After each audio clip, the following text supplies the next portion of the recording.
Assalamualaikum warahmatullahi wabarakatuh. Salam Sigma, the winners. Oke, jadi kami dari kelompok Sigma atau kelompok 1 dari kelas 12-2 Man 1 Banjarnegara. Perkenalkan, nama saya Muhammad Fadil Musyafa. Saya Adelia Risma Ramadhani. Saya Dian Wardatul Munawaroh. Saya Dian Risma. Pada kesempatan kali ini, izinkan kami untuk mempresentasikan alat peraga yang sudah kami buat, yaitu alat peraga dari singgung lingkaran. Untuk yang pertama, penjelasan dari presentasi ini adalah Nadia. Waktu dan tempat dipersilakan. Sebelum kita lebih lanjut tentang garis singgung lingkaran, alangkah baiknya kita tahu dulu apa sih yang dimaksud dari alat peraga. Jadi alat peraga adalah media pembelajaran yang digunakan untuk mengetahui konsep ciri-ciri dan untuk mengetahui konsep yang akan dipelajari. Oke, jadi alat peraga itu merupakan suatu media yang digunakan untuk memahami lebih mudah terkait dengan konsep. Nah, konsep di sini adalah konsep matematika, terutama garis singgung lingkaran. Nah, jadi sebenarnya para pengajar ataupun kita juga bisa membuat alat peraga sendiri untuk memahami lebih lanjut tentang konsep terkait dengan garis singgung lingkaran. Selanjutnya, kemudian untuk garis singgung lingkaran akan dijelaskan oleh Dian ya. Ya, silakan. Jadi garis singgung lingkaran adalah garis yang menyinggung dua titik lingkaran dari lingkaran satu dengan lingkaran yang lain. Garis singgung lingkaran dibagi menjadi dua, yaitu garis singgung lingkaran dalam dan garis singgung lingkaran luar. Garis singgung dalam lingkaran yaitu garis yang menyentuh dua lingkaran dari dalam dari satu titik singgung. Sedangkan garis singgung lingkaran luar adalah garis yang menyentuh dua lingkaran dari luar dari satu titik singgung.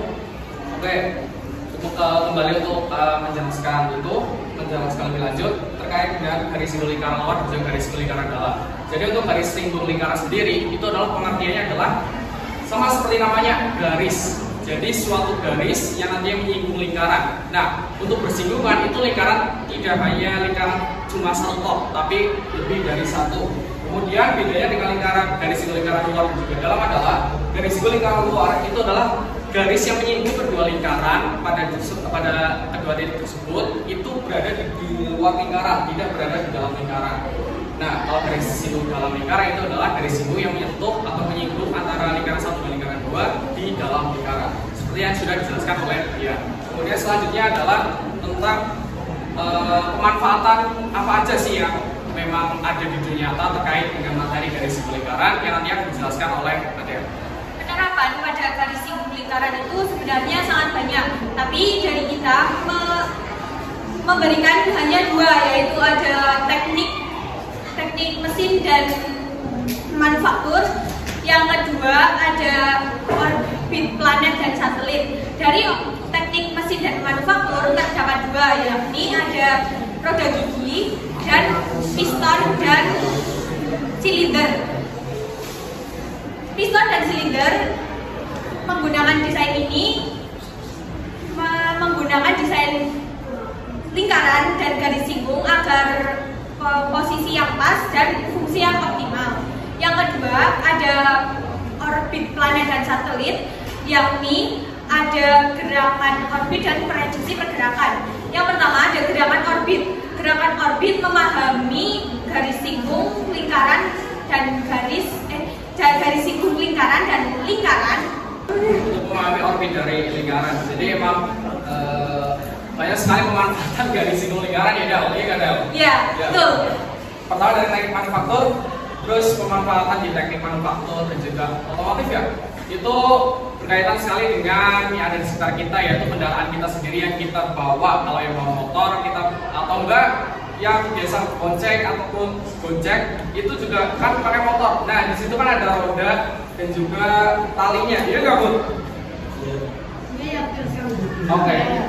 Jadi memang pemanfaatan garis singgung lingkaran itu tidak hanya secara teori tapi juga diterapkan dalam pemanfaatan dalam kehidupan nyata. Yang pertama ada teknik otomotif di roda dan juga di roda, kemudian piston. Terus kemudian tidak hanya berkutat di teknik otomotif tetapi juga di teknik astronomi, yaitu hubungannya sama orbit dari suatu planet. Nah, hubungan dari jarak planet satu dengan planet lainnya itu juga menggunakan konsep garis singgul lingkaran. Karena seperti kita tahu, planet itu kan berbentuk bulat ya, bukan datar.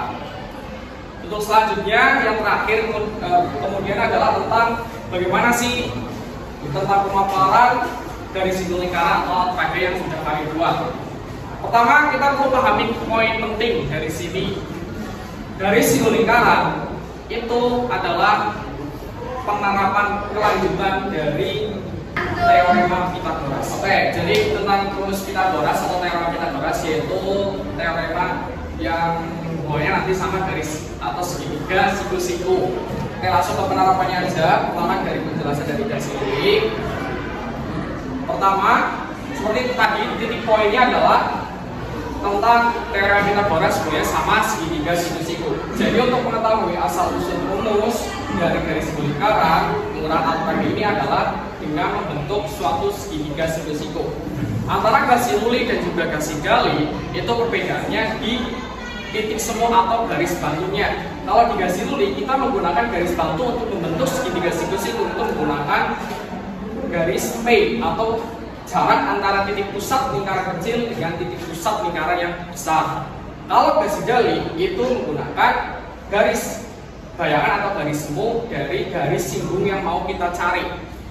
Seperti itu. Contoh di garis luli dulu ya. Nanti garis gali ini seperti itu.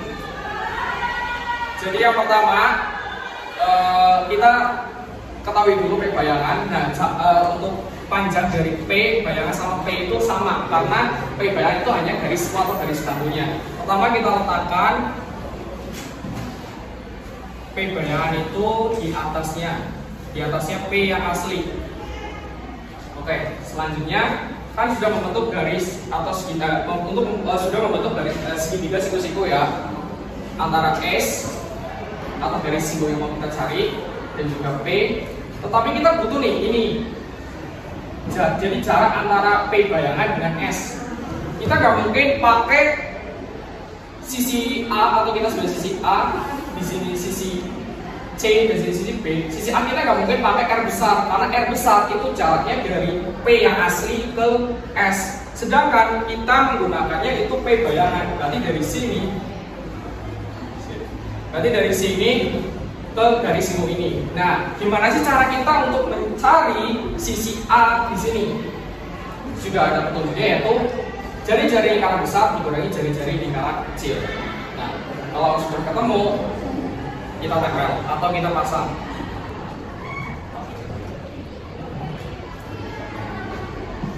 Oke, nah sudah nih membentuk segitiga siku-siku yang sudut siku-siku yaitu berada di sini.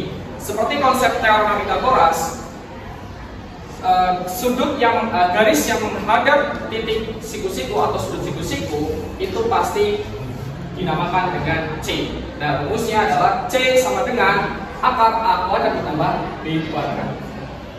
Tetapi yang kita cari itu adalah S atau kita sebutnya adalah titik B. Sini A, sini B, dan sini C. Berarti untuk mencari garis B itu kita ke rumus Pythagoras. B sama dengan akar C kuadrat dikurangi A kuadrat. A kuadrat itu adalah pengurangan antara jari-jari lingkaran besar dikurangi jari-jari lingkaran kecil. Nah, udah nih ketemu rumus dan singgulnya. S yang mau kita cari sama dengan B. C kuadrat itu dinyatakan atau dianalogikan sebagai B bayangan, berarti B kuadrat dikurangi selisih dari R besar dikurangi R kecil dikuadratkan. Jadi seperti itu untuk hasil Luli tentang pemaparan terkait alat peraga garis singgul lingkaran. Kemudian apa sih bedanya tentang garis luli dan juga garis gali sendiri? Yang pertama adalah seperti yang sudah saya sebutkan sebelumnya, di garis semu atau garis bantu yang kita terapkan. Nah, kalau garis luli kan pakai P bayangan, kalau garis gali itu pakai S bayangan atau garis singgung yang mau kita cari. Pertama, tentukan dulu jarak antara titik pusat lingkaran 1 dan titik pusat lingkaran 2 yang kita nyatakan sebagai C. Kemudian kedua adalah tentukan jarak antara R atau titik pusat jari-jari. Kemudian biasanya ini dalam soal nanti ada soal diketahui R-nya itu sudah diketahui, R besar R kecilnya, B-nya juga sudah diketahui. Selanjutnya adalah untuk mencari garis singgung lingkaran itu sendiri. Pertama, untuk memahami rumusnya kita pakai S bayangan. Jadi S bayangan itu sudah diketahui karena di sini kita memakai kita mencari asal usul dari rumus garis kali ini. Ini apa? Oke, pertama kita pasang S bayangan itu sejajar dengan S yang asli. Karena suatu garis sejajar itu pasti nilainya sama ya. Kita balik ke konsep atau materi 13 bahwa garis sejajar itu pasti panjangnya sama. Udah nih. Nah, antara P garis P atau jarak antara titik pusat lingkaran satu dengan lingkaran lainnya dengan S bayangan sudah mau membentuk segitiga siku-siku nih, tinggal kurang satu sisi di sebelah sini. Nah, gimana cara nyari sisi di sebelah sini? Berbeda dengan garis luli yang R min R, sedangkan garis gali itu adalah R plus R.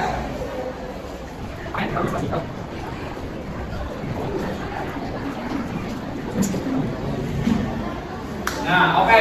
Nah, udah nih untuk siku-siku, segitiga siku-siku yang sebelumnya berada di sini. Berarti kalau suatu garis dihadapi siku-siku berarti garis P adalah C. Nah, kita sebutnya di sini adalah A, di sini B, di sini C. Nah, kita mau cari nih S bayangan atau garis singungnya, berarti otomatis sama kayak rumus garis luli, yaitu B kuadrat dan C kuadrat dikurangi A kuadrat diakari. Nah, udah. Jadi untuk pemahaman tentang garis luli dan garis gali itu memang hampir mirip, yaitu rumus kita berhasil 1 B sama dengan akar C kuadrat dikurangi A kuadrat diakari ya. Perbedaannya adalah di sisi A-nya. Kalau garis luli itu R min R, kalau garis gali adalah R plus R.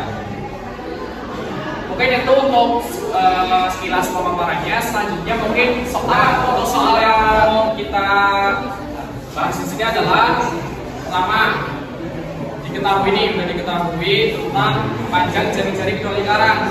Yang pertama, R besar atau jari-jari lingkaran yang besar itu 10 cm. Kemudian untuk R kecilnya, jari-jari diketahui 2 cm. Kemudian jaraknya atau P itu sudah diketahui 17 cm. Kemudian yang bertanya adalah garis singgung luar, berarti juga garis singgung GS L itu berapa?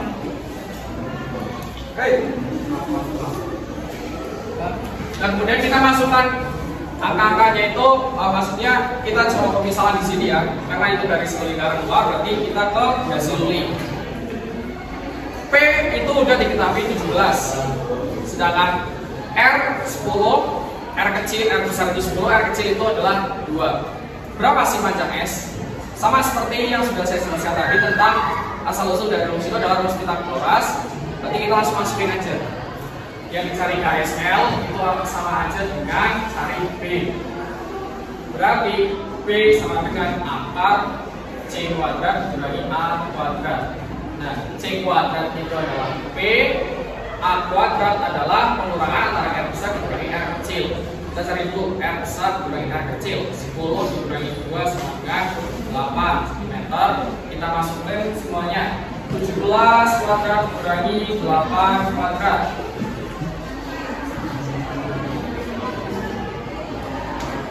17 kuadrat.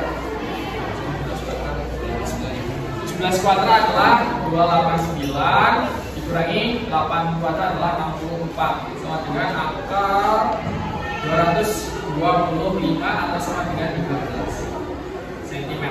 Nah, udah diketahui garisnya atau garis singgung lingkaran antara lingkaran R besar dan lingkaran R kecil.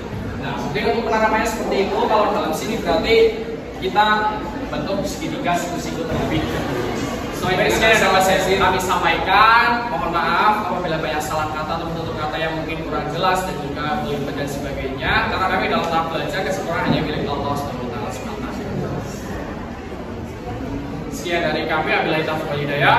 Wassalamualaikum warahmatullahi